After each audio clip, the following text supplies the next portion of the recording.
स्वागत है आपका के सिको गंगा में। और हमारा टॉपिक चल रहा है central problems of an economy, अर्थव्यवस्था की केंद्रीय समस्याएं।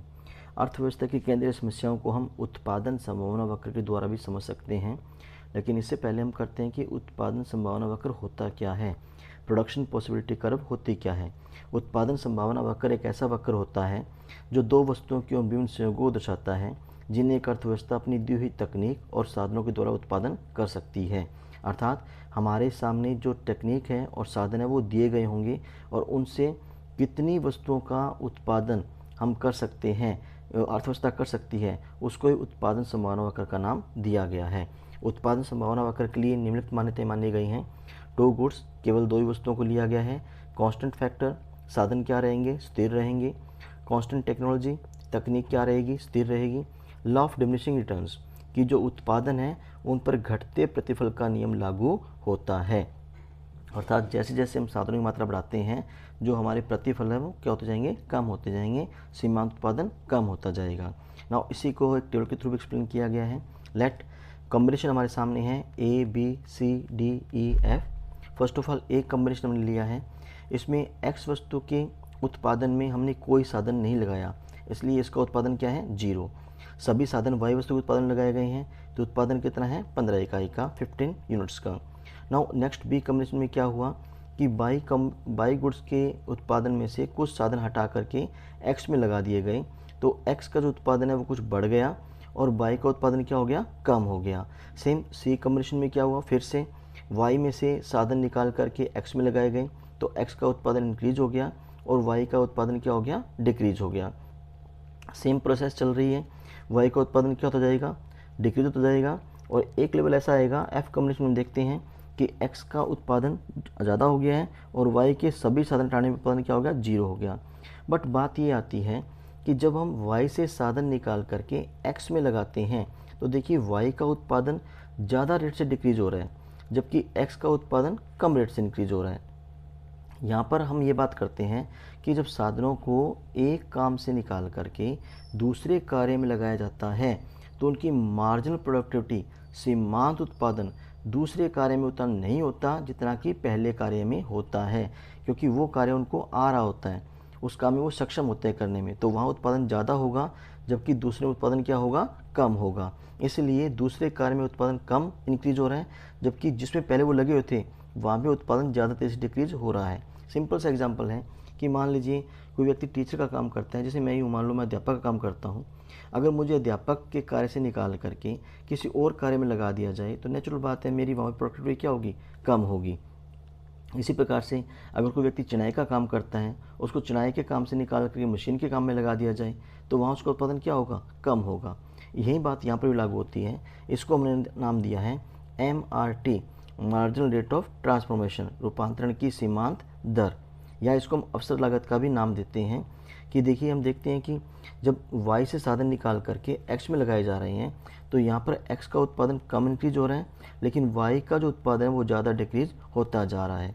इसी को हम बढ़ती सीमांत अवसर लागत का नाम दे रहे हैं। यहाँ पे अवसर लागत क्या है, बढ़ती हुई है, कि हमें एक यूनिट x के लिए y की ज़्यादा मात्रा का त्याग करना पड़ रहा है। MRT को हमने नाम दिया है अवसर लागत का। इसको हम एक रेशियो के थ्रू भी एक्सप्लेन करते हैं। देखिए MRT क्या है, minus delta Y over delta X, यानी जो त्याग किया गया है उसको हमने ऊपर लिया है और जो लाभ या जो गेन प्राप्त हो रहा है उसको हम डिनोमिनेटर के रूप में ले रहे हैं। MRT क्या है, मैंने पहले बता दिया। मार्जिनल रेट ऑफ ट्रांसफॉर्मेशन क्या है, इसको हम मार्जिनल अपॉर्चुनिटी कॉस्ट भी कहते हैं, सीमांत अवसर लागत भी कहते हैं। कि एक्स वस्तु की एक इकाई का उत्पादन करने के लिए वाई वस्तु की जो मात्रा त्यागी जाती है उसको ही सीमांत अवसर लागत का नाम दिया गया है, रूपांतरण की सीमांत दर का नाम दिया गया है। जो हमने ऊपर टेबल बनाई है इसी टेबल को हम एक डायग्राम के थ्रू एक्सप्लेन कर सकते हैं। नाउ डायग्राम में ओ वाई एक्सिस पे हमने वाई गुड्स ली है और ओ एक्सिस पे हमने एक्स गुड्स ली है। A B C D E F different combination है हमारे। हम देख सकते हैं कि टेबल में क्या था, 0 पर 15 था तो 0 पर 15 लिया गया है, फिर 1 पर 14 लिया गया है, 2 पर 12, 3 पर 9 एंड 4 पर 5 और 0 पर 5।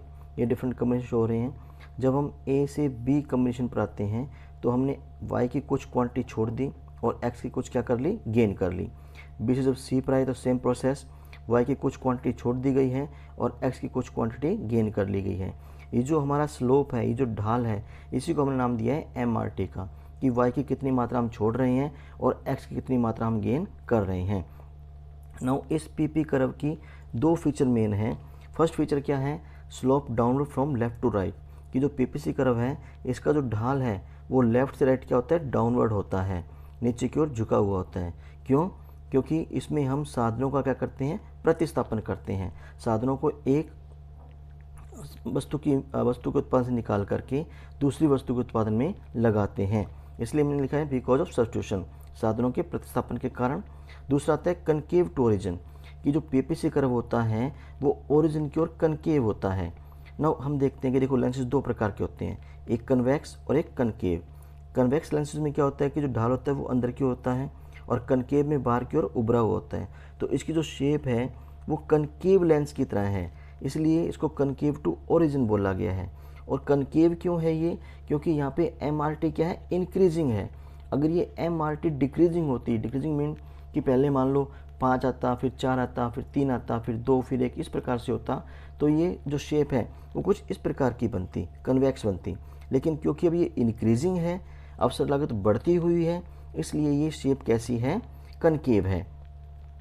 इसमें एक और खास बात आती है इन डिफरेंट इसमें PPC कर्व में, कि इसके अंदर जो भी पॉइंट होंगे उन सबको अर्थव्यवस्था प्राप्त कर सकती है।